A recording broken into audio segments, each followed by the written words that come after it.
आप सभी को गंगा दशहरा की हार्दिक शुभकामनाएं।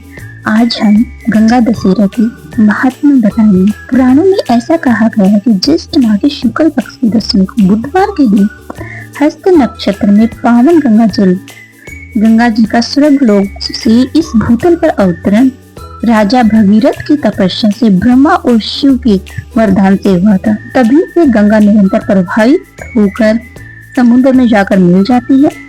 ये भी गंगा दशहरा के दिन हस्त नक्षत्र और बुधवार संयोगवश आ जाए तो गंगा में स्नान करने का अनंत फल प्राप्त होता है। जीवन में किए हुए मनुष्य के सब पाप धुल जाते हैं। यूं भी गंगा स्नान का काफी महत्व है क्योंकि इसका जल सर्वदा विकार रहित, विकार नाशक, परम पावन माना गया है। गंगा को माता की पदवी दी गई है। इसका जल अमृत के समान गुणकारी माना जाता है।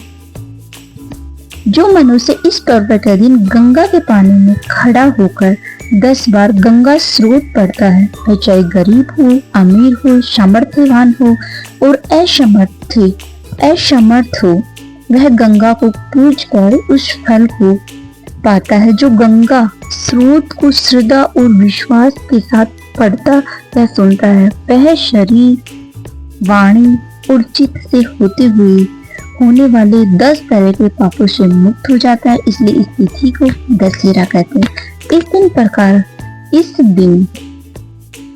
इस 10 प्रकार के पापों में जीव, हिंसा, ताप, संताप, गुरु देवताओं का अपमान, काल श्राप, ग्रह योग, मातृ पितृ दोष, अंतःकरण की मलिनता, मन वचन कर्म फल अपराध, भूत प्रेत बाधा और विषाणु दुष्प्रभाव गिने जाते। इसके अलावा किसी रोग से पीड़ित व्यक्ति, सांसारिक चक्कर में फंसा व्यक्ति भय भव बंधुओं से मुक्त हो जाता है। हिंदुओं के अन्य पर्वों की तरह गंगा दशहरा मुख्यतः स्नान पर्व के रूप में मनाया जाता है।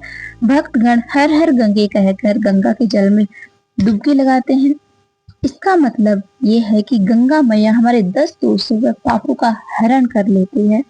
तो सभी को गंगा दशहरा की बहुत बहुत बहुत बहुत बधाई। और इसके अगले ब्लॉग के अंदर मैं इसकी कथा सुनाऊंगी कि गंगा हमारे पृथ्वी के ऊपर कैसे अवतरित हुई।